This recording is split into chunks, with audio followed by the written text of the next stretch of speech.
monde, donc ici Lou Politique. La plupart du temps, vous me voyez sur Instagram. Je parle de l'actualité, de la géopolitique en général, et notamment mon sujet de prédilection qui sont les États-Unis de Trump. Et donc, je pense que vous m'avez vu un petit peu absente ces derniers temps. C'est parce que j'ai eu des partiels. On va dire qu'ils sont passés, voilà. Bref, je voulais aussi vous dire bonne année 2026 les gars, on a réussi. Franchement, une année à ne pas se rappeler en fait. Non. Donc aujourd'hui, je suis accompagnée de Théodora Boss Lady. Si je ferai des vidéos YouTube un petit peu plus souvent, je pense que j'en ferai. Et je pense que je changerai de vinyle en fonction des vidéos. Je pense que ça peut être une bonne idée. Marrant. Nous allons parler aujourd'hui de l'affirmation d'un impérialisme états-unien qui est de plus en plus fort et de plus en plus revendiqué sur la sphère internationale. Et nous allons également parler du Groenland qui est pour moi un point névralgique des relations et des tensions entre l'Europe et les États-Unis. Donc aujourd'hui, nous sommes dans un contexte où il y a 3 dirigeants impérialistes qui sont à la tête de grandes puissances. D'abord Poutine, Xi Jinping avec la Chine et enfin Trump avec les États-Unis. Et cet impérialisme est marqué par, selon moi, la photo que tout le monde a vu passer sur les réseaux sociaux, qui est celle de la photo de Nicolás Maduro, le président vénézuélien, qui a été capturé. Et cette photo, on voit les yeux bandés, masque, menottes, une photo un peu floue, un peu obscure, qui suggère qu'il a été capturé et jugé tout simplement aux États-Unis. C'est pour moi un symbole de l'impérialisme agressif que les États-Unis remettent au goût du jour quelque part avec le second mandat de Donald Trump. Donc c'est dans ce contexte que je pense que l'Europe est d'autant plus fragilisée que l'Europe libérale et démocratique telle qu'on l'entend aujourd'hui est menacée par des puissances impérialistes et même un allié traditionnel de l'Europe qui sont tout simplement les États-Unis. Les États-Unis aujourd'hui, ils sont hostiles vis-à-vis de l'Europe, surtout que cette désaffection de l'Europe est d'autant plus manifeste qu'on la voit à travers la vidéo que tout le monde a vue, je pense aussi, qui est celle où Donald Trump imite Macron en train de pleurer. I would love to do research in harder. Whatever you want, Donald, please. Don't tell the population. Please, Donald.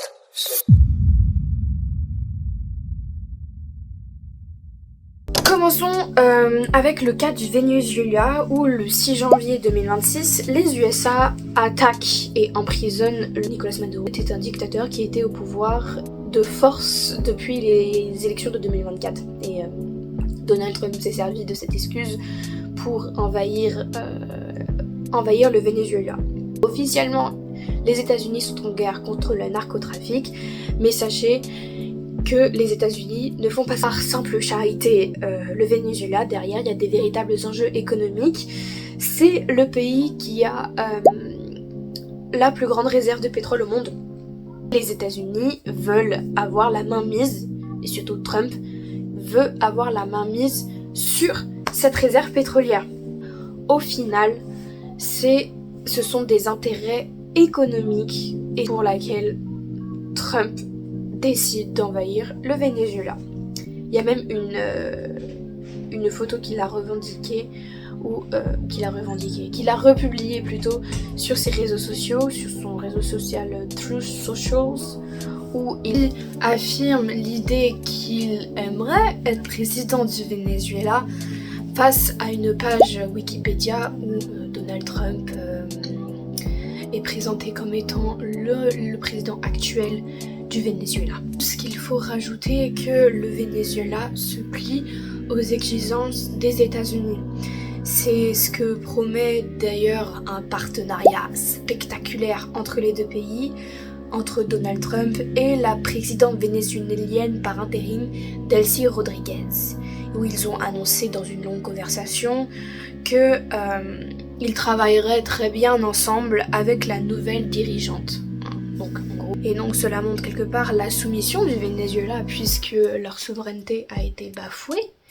Mais cela ne veut pas dire pour autant qu'ils arrêtent totalement les relations avec les États-Unis. Au contraire, ils embrassent quelque part cette nouvelle relation entre les États-Unis et le Venezuela. Ce qui est très fort d'ailleurs, c'est le cas de María Corina Machado qui montre à quel point que le Venezuela est dépendant vis-à-vis des États-Unis. María Corina Machado, la lauréate du prix Nobel de la paix 2025 et opposante à Nicolás Maduro, a donné son prix Nobel à Donald Trump. Cela montre quelque part la dépendance du Venezuela vis-à-vis des États-Unis et de cet impérialisme états-unien qui est tout puissant dans ce cas-là.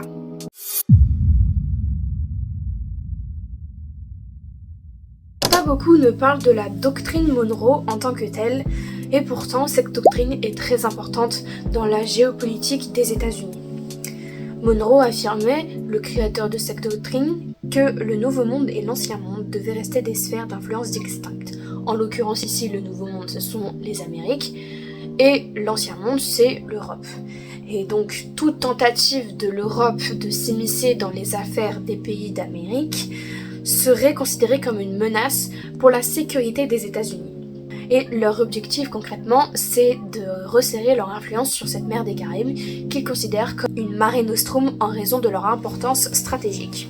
Cet exemple est très criant durant la guerre froide où les États-Unis sont en guerre contre le communisme, où il y a une véritable politique pana-américaine qui se met en place. Le prétexte du bien commun ne bénéficierait donc que aux États-Unis. Et c'était déjà le cas avec la United Fruit Company, qui exploite les cultures d'Amérique latine comme le Chili, l'Honduras, où ces pays deviennent des véritables républiques bananières. C'est le cas avec le Chili, avec le coup d'État du 11 septembre 1973, où le président socialiste Salvador Allende est démis de ses fonctions par les États-Unis et la CIA pour mettre à la place un général qui est Augusto Pinochet et qui a une politique libérale et plutôt néolibérale. Il y a donc cet agenda libéral qui est poussé par Milton Friedman et les Chicago Boys au Chili et qui est entériné avec le coup d'État du 11 septembre 1973. L'interventionnisme états-unien se manifeste par une intervention militaire, une pression diplomatique et économique, comme c'est le cas avec le Venezuela, où les États-Unis ont vu d'un très mauvais œil les importations entre la Chine et le Venezuela.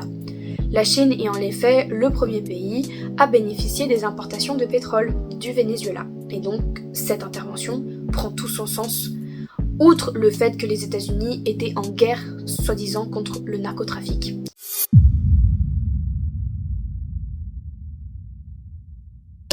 Et donc, cela rejoint l'idée du Groenland. En effet, le Groenland est également au cœur des revendications des États-Unis et notamment de Donald Trump, puisque le Groenland serait un atout précieux en termes de sécurité nationale des États-Unis. Alors que le Groenland est au centre des revendications des États-Unis, non seulement parce que c'est un lieu de base militaire, avec le cas de la base de Thule, qui est également parce que ça pourrait être au centre du projet du Golden Dome de Donald Trump, qui vise à créer une sorte de mur de missiles balistiques au cas où un ennemi viserait à bombarder les États-Unis. À partir de Groenland, ce Golden Dome se mettrait en place et des missiles nucléaires et des missiles balistiques viendraient bloquer une attaque venant d'un pays qui est ennemi aux États-Unis.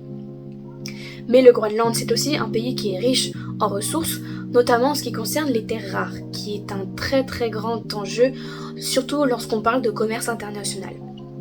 Et enfin, un intérêt commercial avec le cas du réchauffement climatique qui permet la création de nouvelles routes maritimes avec la fonte des glaces, et cela pourrait être un atout de taille pour les États-Unis qui pourraient capitaliser sur cela.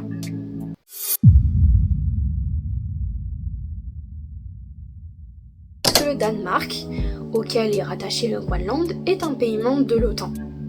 L'OTAN existe toujours, certes, il est sous l'égide états-unienne, mais pour l'instant, on ne voit pas un très grand avenir pour cette organisation, puisque les USA, avec au travers du rapport de la National Security Strategy, montrent qu'ils veulent se retirer petit à petit de cette organisation.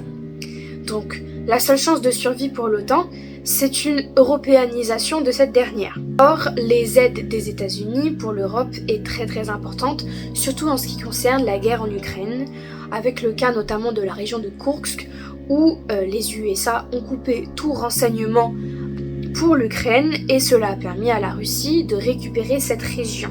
Si les États-Unis coupent tout, l'Ukraine va tout perdre très rapidement et Trump, lui, veut un accord de paix très rapidement puisqu'il y a les enjeux des midterms qui arrivent. Sans oublier que Zelensky, lui, est las, tout comme son peuple, de cette guerre qui n'en finit plus et il veut tout simplement arrêter les hostilités. Le seul qui ne veut pas de ces accords de paix, c'est Vladimir Poutine, puisque lui, il veut une capitulation de l'Ukraine afin de pouvoir assimiler entièrement le territoire et pour pouvoir affirmer sa domination sur le territoire ukrainien. Or, l'Europe, si cela implique une européanisation de l'OTAN, elle n'est pas capable tout simplement de défendre ses intérêts militaires. L'Europe n'a aucune défense militaire à ce jour et elle n'est même pas en mesure de protéger l'Ukraine. Parce que personne, et même l'Europe, ne s'attendait à ce qu'il y ait une invasion de la Russie. Et cela bien la preuve que l'Europe n'est pas prête à protéger ses intérêts militairement parlant.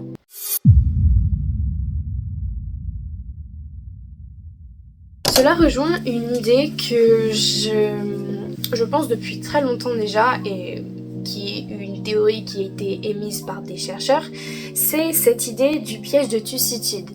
Les États-Unis manifestent une sorte de renouveau de leur impérialisme, notamment avec le cas de Donald Trump, car les États-Unis sont en train de mourir. La puissance incontestée et incontestable des États-Unis est remise en cause par de nombreux pays, la Russie, la Chine. Et ce piège de Thucydide, cela revient à revenir en arrière dans l'histoire avec le cas de la guerre du Péloponnèse.